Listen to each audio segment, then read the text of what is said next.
Aujourd'hui, nous sommes le 8 mars. Et qu'est-ce qui se passe le 8 mars? Comme on a coutume de dire, c'est la journée de la femme. Ce qui au final est un peu péjoratif car en réalité, on célèbre la journée internationale des droits des femmes. Et je t'explique d'où ça vient.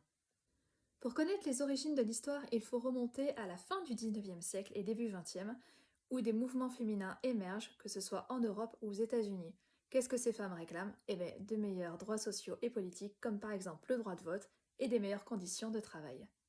C'est seulement en 1910, lors de la conférence internationale des femmes socialistes à Copenhague, que Clara Zetkin, une militante allemande, va proposer d'instaurer une journée internationale dédiée à la lutte des femmes.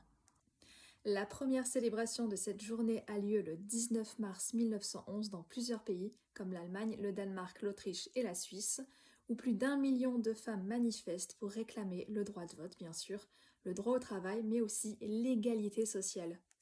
Le 8 mars devient la date officielle quelques années plus tard, en 1917, lors d'une grève des ouvrières textiles en Russie, qui conduira le tsar à abdiquer et donc aux femmes à obtenir le droit de vote. C'est le début de la révolution de février. C'est par la suite Lénine qui va décréter que le 8 mars sera la journée des femmes en Union soviétique. Cette journée va bien sûr se répandre dans d'autres pays jusqu'à être reconnue officiellement par l'ONU en 1977. Voilà, maintenant tu sauras d'où vient cette journée internationale des droits des femmes. N'hésite pas à me dire en commentaire ce que tu penses de la condition des femmes aujourd'hui, si tu trouves qu'effectivement on a l'égalité, ne serait-ce qu'au travail, ne serait-ce qu'au niveau du salaire par exemple. Et n'hésite pas à liker cette vidéo et à t'abonner. Et nous, on se retrouve plus tard. À bientôt!